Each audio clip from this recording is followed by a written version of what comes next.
Folks, today was a massive day for Crusader Kings III because Crusader Kings III's development team has announced what is coming in 2024. This will be Chapter 3, and this chapter, in my opinion, is what appears to be the strongest chapter ever conceived for the game.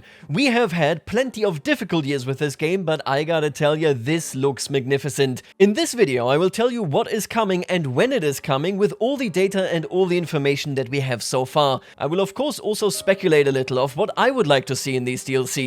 Make sure to leave a comment so that I can see what you think about this Chapter 3 and what you really want to see in the individual DLCs going forward.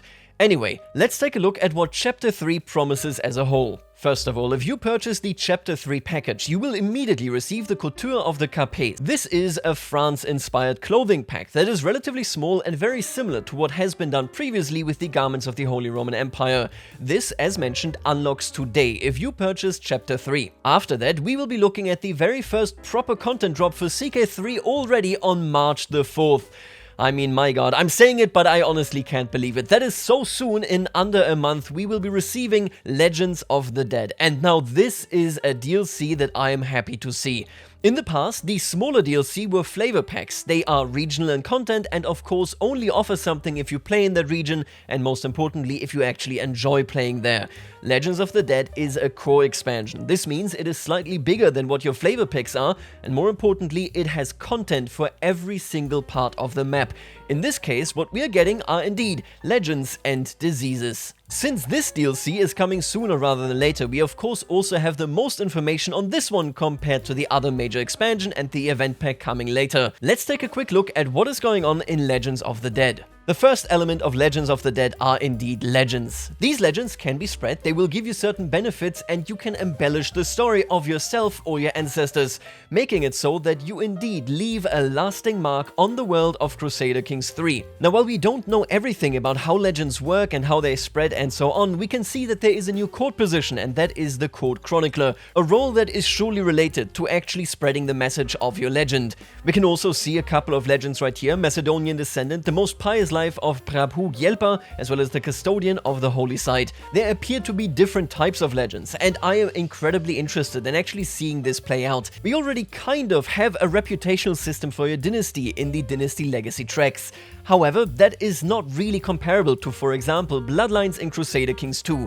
This feature right here seems to be a massive expansion on that classic Crusader Kings II feature. So personally, I'm really looking forward to it. What exactly it means, whether you are increasing the quality of a legend, how legends are generated, and whether there are more historical legends, such as for example right here, the heirs of David, those are questions that we cannot yet answer. Regardless, this seems to be an amazing cross-generational feature, making it so that it should become harder for you to forget the heroes of old that you played maybe 200 or 300 years prior in the game. I especially like the idea of lying about my ancestor, because indeed, maybe he did actually fight a dragon instead of just the Saxons. Now, what we do know at the very least is that these legends appear to also unlock legendary buildings. In that regard, I honestly hope that it's a bit more of a detailed building system right here. It doesn't seem that way since it just adds another special building slot in this screenshot right there, but I would love it if we saw something like the monument building in CK2 return to CK3. Alright, but so much for the positive aspects of this DLC. There are also a whole bunch of negative ones. For example, plagues. Oh my god, now that is something that I think every CK3 player has been waiting for. Similar to how legends spread through counties and have an effect on them that is mostly positive, I assume, plagues can do the opposite. Deadly diseases can sweep across your lands, spawned by either random chance or, for example, the activities of armies, and they will destroy development and kill characters with a vengeance. The developers say that all plagues will be different and have varying effects. For example, consumption ending the lives of elders with haste, measles shortening the lives of children, and holy fire, which is also called the dancing plague, making rulers move erratically. I really love the approach to plagues right here. Making them as dynamic as possible is great for gameplay feeling, and of course already was a thing in CK2, but I'm sure that they have expanded on that, much like they have expanded on the Black Death. I mean, my god, just look at this. The Black Death spreading truly leaves the impression of an absolutely devastating plague. I think what we can already tell is that there will be different types of illnesses and that these illnesses will be named dynamically. Like, for example, this illness right here is named the Italian Flux. The game now having fully dynamic illnesses and of course a full-on Black Death plague makes it so that I am looking really excitedly towards the future when it comes to, for example, trade. Since we know that armies can spread illnesses, I wonder whether traveling characters and later on maybe traveling caravans can do indeed the same. It is also confirmed that we can honor our deceased loved ones with dignified funeral rites, which I hope will become activities that should be pretty damn interesting, because every culture of course had different procedures for when one of theirs perished. Now, a big aspect of this DLC that we don't actually know that much about is legitimacy. Legitimacy sounds pretty similar to how, for example, your court grandeur works. It makes it easier to vassalize other people, to not have factions, or to even create titles. However, if you have low legitimacy, this will have exactly the opposite effect. However, different from court grandeur, this mostly seems to be impacted by your legends and your plagues. So for example, if you have a very positive legend, you will be indeed legitimized. However, if then a plague strikes your country, maybe people lose faith in you, your leadership, and everything you stand for. What is incredibly interesting to me here is the fact that legitimacy is not mentioned on the DLC Steam page for this DLC, maybe indicating that this is part of the free patch, and legitimacy will only be impacted, of course, by the DLC diseases and legends if you own the DLC. This would be great news because, well, another measure of how successful you are, especially if you don't actually have a court, would be a good thing for the game whether you own the DLC or not. Now, this DLC, Legends of the Dead, already releases on March the 4th. I've already said it and I'll say it again, that is utterly insane, especially considering just how big this DLC seems to be. Now, last but not least, it also appears that we are actually getting a table. If you've played Victoria 3, then you will already have seen this. There is a table instead of the map just being, well, in the middle of nowhere. It seems here that we are getting that very same table for the Legends of the Dead. Don't get me wrong here, I have nothing against the Persian DLC or Fate of Iberia or even Northern Lords, but a DLC that covers the entire map and adds gameplay systems relevant to everybody is just a bit of a different experience. I am personally really looking forward to actually checking this out, and man, we can do so in under a month. Alright, but listen, if you thought that Legacy of the Dead sounded good, and I mean by God, it really does, but let's talk about Roads to Power. They are relatively coy when it comes to giving us more information in the dev diary that was released just today. However, here is what we already know. This DLC is slated to come out in Q3 of this year, and it promises to bring up the imperial administration of the Byzantine Empire, a ton of Byzantine flavor, and indeed landless gameplay.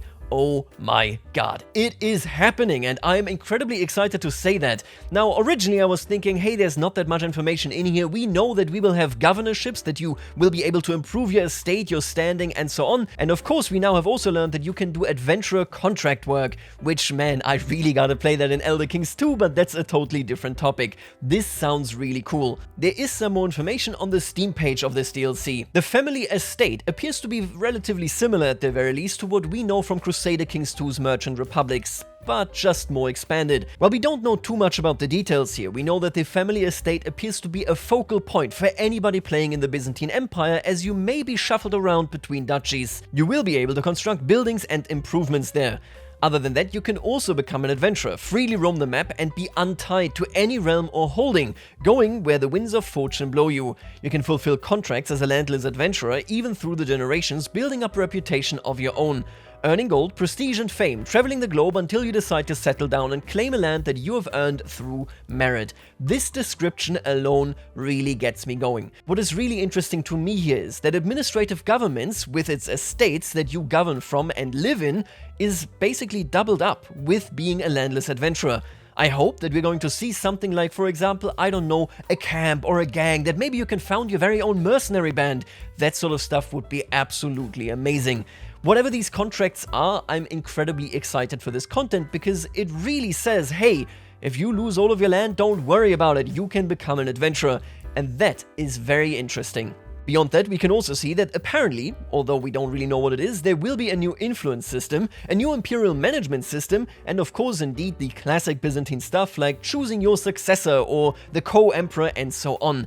The most interesting thing here to me, because I have been crying about it for so long, is that we are getting a new Byzantine-themed UI skin, new court fashions for your character, as well as new 2D arts, and most importantly, a new Byzantine throne room. Ooh, Royal Court has not been entirely forgotten, and I am here to see it, because, well, the Byzantine throne room was absolutely beautiful. So, in short, this DLC sounds like it will be unbelievably big. If you, like me, were impressed by tours and tournaments, how ambitious it was, and just how well it executed what it was doing, then this right here sounds like it shouldn't be real because it's just us daydreaming. But no, this is indeed what is coming in Q3's major expansion, at least from what we know in Roads to Power. I am unbelievably excited, both for Landless gameplay and for proper Byzantine intrigue. Now last and maybe kind of least, because this is very strong competition, we have the event pack that is slated for Q4 of 2024. This one is called Wandering Nobles and is all about you traveling, you journeying, and, well, you being landless. This is the first event pack that is kind of managing to turn my head. In the past, I wasn't really interested, and I think the community kind of shares this sentiment. However, what is happening here in Wandering Nobles seems to be a lot more interesting. This event pack adds a whole new lifestyle focused on travel, a plethora of new events, and 3 activities related to the travel system. With this lifestyle, you will be able to become a wanderer by choosing to engage with one of the 3 new lifestyle trees: Surveyor, Wayfarer, or Voyager. Let's see what that is about, but I do find it interesting because it should definitely pair up really well with Landless gameplay that comes, of course, 1 quarter earlier in the expansion. The aforementioned activities are directly tied to your lifestyle trees, and you can choose to inspect your lands as a surveyor, journey to see monuments and far-off lands as a voyager, or to travel through the wilderness searching for experiences that might make for a good tale as a wayfarer. I really like the ambition of CK3's development team here to make the map itself more interesting as we go. Not only are we of course building it up to make more money, to get more resources and so on, but it also just makes sense to travel and admire what is going on.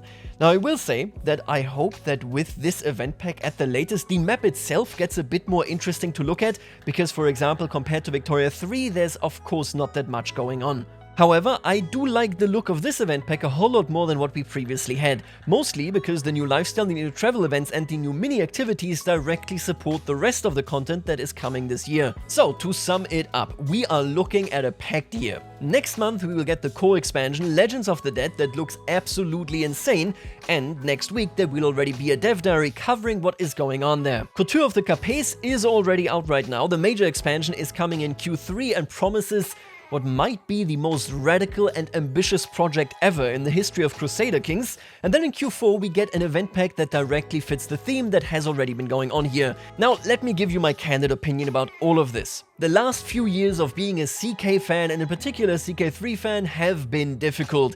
That much is an open secret. We've talked about it, I've talked about it, you've talked about it, the devs have talked about it. I feel like everybody's talked about it, and it's true. But 2023 was a pretty good year, all things considered, and 2024 seems to be unbelievably strong. If 2023 can be a good indicator of what we are getting for this game going forward, then my god, my hopes for 2024 are unbelievably high, especially considering just what we are getting here in terms of the themes, the content, and of course the actual mechanics. I do want to keep myself back a little bit here. We never know whether there may be delays, we never know whether stuff might be super buggy or whatever. But I'm gonna be honest with you, when it comes to mechanics, when it comes to implementation, the CK3 team has, in the last year, pretty much nailed it. If they also nail it in 2024, and this announcement definitely indicates this, then we're starting to have a pattern of CK3's future being nothing but bright. I'm super excited to see diseases and legends because this should make everything super dynamic. It should make it so that especially mods, you know, I love Elder Kings 2, I love A Game of Thrones and so on, have a lot to work with going forward. All of this stuff is unbelievably exciting, especially if I think about things that I really want to see in the game, like trade. If they can spread as dynamically as everything else that we're getting here, if development becomes more interesting, and then also most interestingly impacted by legends and of course diseases and so on, then I think it's pretty clear that we can assume CK3 has an amazing future ahead of itself. Folks, I am excited to a degree that I didn't even know I could be excited for when it comes to CK3. Let me know, as mentioned, what you think about this in the comments. I've gleaned all of the details, I think, and mentioned them here in this video, but if I've missed anything about the DLC that you saw maybe somewhere else, maybe in a dev response and so on, then let me know in the comments as well. For the time being, I'm just gonna sit down, breathe easily, and try to realize that this is not a dream. Folks, I'll see you later, alligator.